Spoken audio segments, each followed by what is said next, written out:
ఒక్క చెప్పండి సెకండ్. అంటే మనము అందరం చదువుకున్న వాళ్ళము. గురుగారు. ఇప్పుడు వీళ్ళు కూడా ఏంటంటే ఏదో ఒక లాజికల్ సొల్యూషన్ సైడ్ పోవాలనే ఉద్దేశంతో చర్చ పెట్టారు కదా.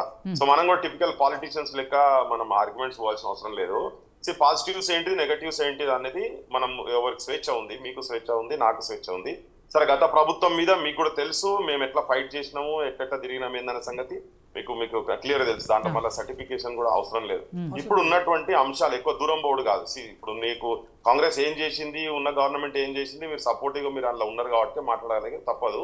నేను కాంగ్రెస్ వర్కర్ని కాదు కనుక నేను ప్రజాపక్షాన I have to put forward my statements. అవి ఏవి పెట్టినరో అదే చేయలేదు. మేము మేనిఫెస్టోలో పెట్టినవి మేము చేయలేని ఒక్క నిమిషం మేము చేయలేని మేము పెట్టిన ఇలా మేనిఫెస్టోలో మాతో మిస్టేక్ జరిగింది, మేము ఇంకొక నెల రోజులు టైం తీసుకుంటాము, లేదు ఇంకొక 2 నెలలు టైం తీసుకుంటాం అనేది చెప్పాల్సిన బాధ్యత గవర్నమెంట్ మీద ఉంటుంది. మొన్న మేము ఆడ ప్రజెంట్ చేసినప్పుడు ముఖ్యమంత్రి అంతకుముందు ఐ థింక్ ఒక టీవీ ఛానల్ ఎన్టీవీలో అనుకుంటా జాబ్ క్యాలెండర్ రిలీజ్ చేసినామని చెప్పిండ్రు. అది వాస్తవమా చెప్పండి. మీరు జాబ్ క్యాలెండర్ రిలీజ్ చేయలేదు. నేను చెప్తున్నా జాబ్ క్యాలెండర్ నేను అడిగినాం కూడా. మీరు చెప్పండి ఎక్కడ ఉంటుందో చెప్పండి, మేము వచ్చి చూసుకుంటాం. ఏ వెబ్సైట్ ఉన్నదో మీరు ఎక్కడ నుంచి చూపియండి. ఒక ముఖ్యమంత్రి స్థాయిగా ఉన్నటువంటి వ్యక్తికి అబద్ధాలు చెప్పొద్దు అని చెప్తున్నాం. మొదలు మనం చేయాల్సింది. ఓకే, సో అది మనం యూనివర్సిటీలో చదివినాం కాబట్టి అట్లీస్ట్ తనకి యూనివర్సిటీలో చదవలేదు, యూనివర్సిటీలో బాధలు కూడా తనకి తెలియదు. ఓకే, మీలాంటి వాళ్ళని కనీసం చెప్పాలి ఆయనకు. ఎట్లా చదువుతాం, ఇప్పటికి బాత్రూమ్ లేకుండా బాజాట్ల స్నానాలు ఎట్లా చేస్తాం, ఉన్నవాడికి సౌకర్యాలు లేవు. ఈయన వచ్చినాకనే వచ్చినాయని చెప్తలేను నేను. గతం నుంచి అట్లే ఉన్నాయి, మార్పులు కూడా ఏం లేవు. ఈ 6 నెలలు అవి కూడా ఏం అడుగుతలేము. పట్టి విక్రమార్క గారు 1:100 తీస్తామన్నారా లేదా, గదే అడుగుతారు నిరుద్యోగులు. ఒక సంవత్సరం లోపల 2 లక్షల ఉద్యోగాలు అన్నారా లేదా, గదే అడుగుతారు. మొత్తం కాదు, కూర్చోబెట్టాలి, పిలవాలి, ఈ స్థాయి దాకా తీసుకుపోవద్దు అని. ఈ నిరాహార దీక్షలు ఎప్పటికి ఇదేనా? ఇక తెలంగాణ వచ్చిన తర్వాత పోనీ లాస్ట్ గవర్నమెంట్ ఫెయిల్యూర్స్ అన్ని అయినాయి కనుకనే ఈ గవర్నమెంట్ వచ్చింది కదా. మళ్ళీ అవన్నీ తోడొద్దు. ఇంకా అవన్నీ ఆయన అవి చెప్తాను, నేను చాలా చెప్పగలుగుతా, వాటి గురించి కాదు. కానీ ఇప్పుడు ఉన్న వాటిల్లో మీకు కూడా ఆఫీసర్స్ యూజ్ చేసి ఇక్కడ పెట్టిన టైం మీరు పోయి ముఖ్యమంత్రి కూడా కూర్చొని మాట్లాడి పిలువండి, కమిటీ పెట్టండి, వీళ్ళందరినీ పిలువండి, కూర్చోబెట్టి మాట్లాడమని చెప్పండి. బేషజాలు దీనికి పోయి నాకు అర్థం కాదు. రేపు పొద్దుగాల చంద్రబాబుతో కూర్చుంటున్నారు కదా రేపు. ఇక్కడ ఉన్నటువంటి నిరుద్యోగుల మనోభావాలను కూడా గౌరవించాల్సిన అవసరం ఉంది కదా. ఎందుకు మన పరువు ఎందుకు పోవాలి, మీ గవర్నమెంట్ పరువు కూడా పోవాలని మాకు కూడా ఏం లేదు. పిలువండి, పిలిచి కూర్చోబెట్టండి, మాట్లాడండి కదా. మాట్లాడండి, ఏవి చేయగలుగుతాం, ఏవి చేయలేము. డిస్కషన్ డైలాగ్ తోనే అవుతుంది కదా డిసిషన్స్. పుట్టిగా డిస్టర్బెన్స్ క్రియేట్ చేసుకొని మీకు మీ ఊహాగానాలకు పోయి మీరంటే నేను అనేది నిన్ను ఉద్దేశం అంటలేను, గవర్నమెంట్ ఉద్దేశించి అంటున్నా.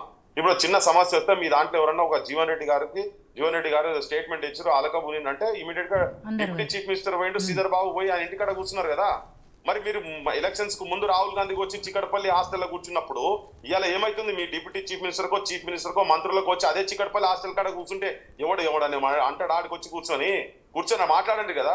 ఆ విద్యార్థులు నిరుద్యోగులతో మాట్లాడండి, మీ సమస్య ఏంటి మాట్లాడండి, అందులో ఏం జెన్యూనిటీ ఉన్నది ఏంటంటే చెప్పండి, ప్రజలకు కమ్యూనికేట్ చేయండి. ఇవాళ ఇప్పటికి కూడా ఊర్లలో ఇంటికి ఇబ్బంది పడుతున్నారు. ఆ మోతి తల్లి వచ్చి కూర్చున్నది. నేను ఇండివిజువల్ ప్లస్ ఆర్ మైనస్ మాట్లాడతలేను. నా బిడ్డ బతకరా లేదో, నా బిడ్డ కిడ్నీలు ఖరాబ్ అయ్యేటట్టున్నాయి, నా బిడ్డ గుండెపోటు వస్తుందట అని ఊరికొచ్చి కూర్చున్నది. ఏదో ప్రాధాన్యపడ్డది, విడ్రా చేసుకున్నారు. మాకు కూడా ఇష్టం లేదు తెలంగాణలో ఇట్లా ఇంకా ఆత్మహత్యలు జరుగుడు, ఇంకా ఈ దీక్షలు చేసిన మా ఓటర్లో కూడా ఇష్టమేం లేదు.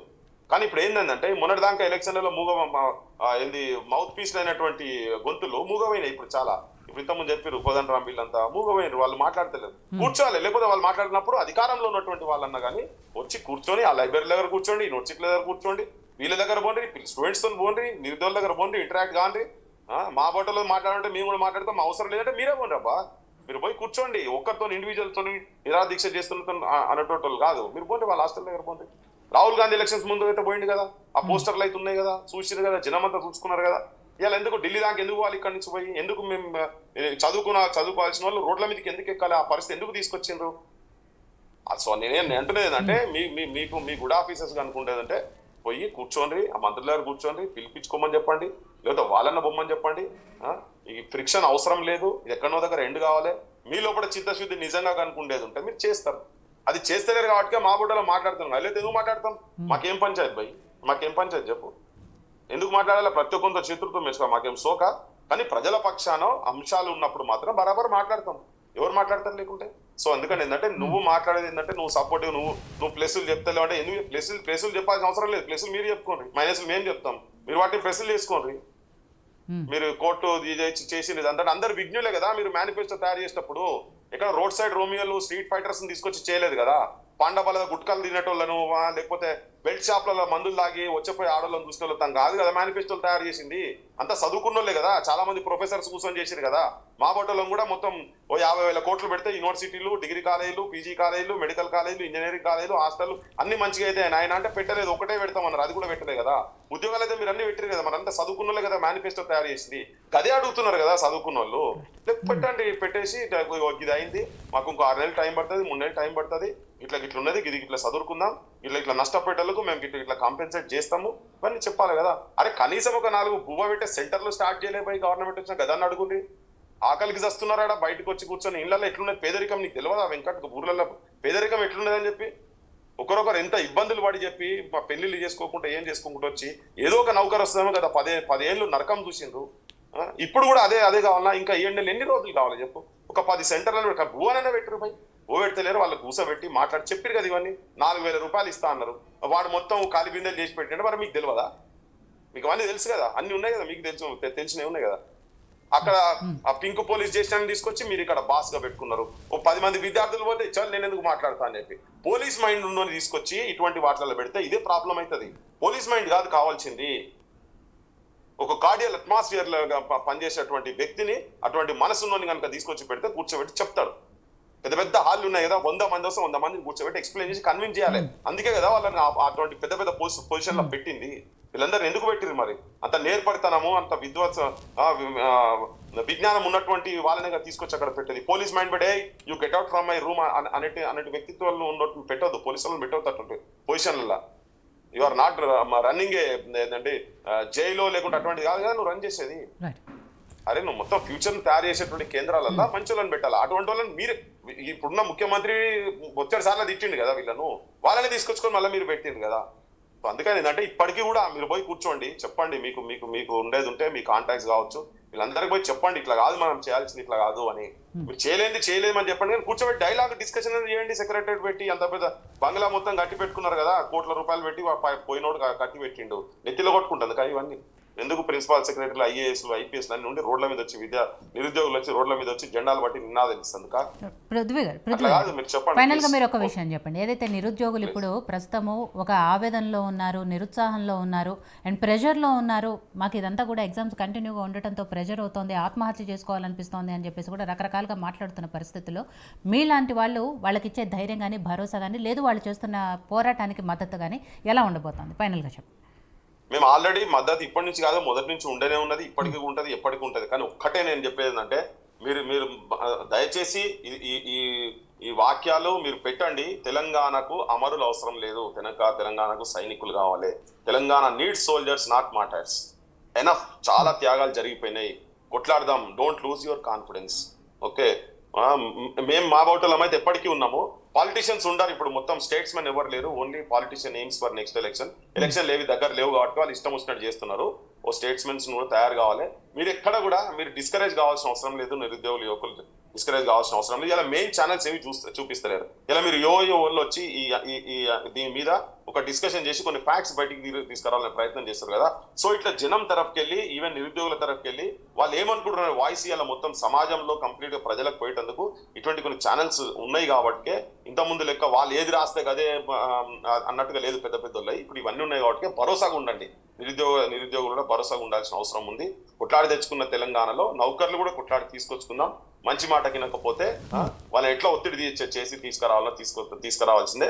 మా వాటోలో 24 గంటలు కాదు, ఎప్పుడంటే అప్పుడు మేము తయారున్నాం. మేము చేసే పనే అది, మా లైఫే ఇటువంటి వాటికి డెడికేట్ అయినాం కాబట్టి. కానీ మీరు మాత్రం మీకు అట్లా అనిపిస్తుండొచ్చు, మీకు ఏజ్ ఫ్యాక్టర్ కావచ్చు, మీరు కంప్లీట్ గా దానికి డెడికేట్ అయి చదువుతున్నారు కాబట్టి మీకు అటువంటి అపనమ్మకాలతోటి ఏం జరిగినాక కూడా ఇవి మళ్ళీ లీక్ అయితే అట్లా బయట అట్లా జరుగుతుంది కాబట్టి మీకు అట్లా భయాలు ఉండొచ్చు. కానీ డోంట్ లూజ్ యువర్ కాన్ఫిడెన్స్. ఇదే సర్వం కాదు.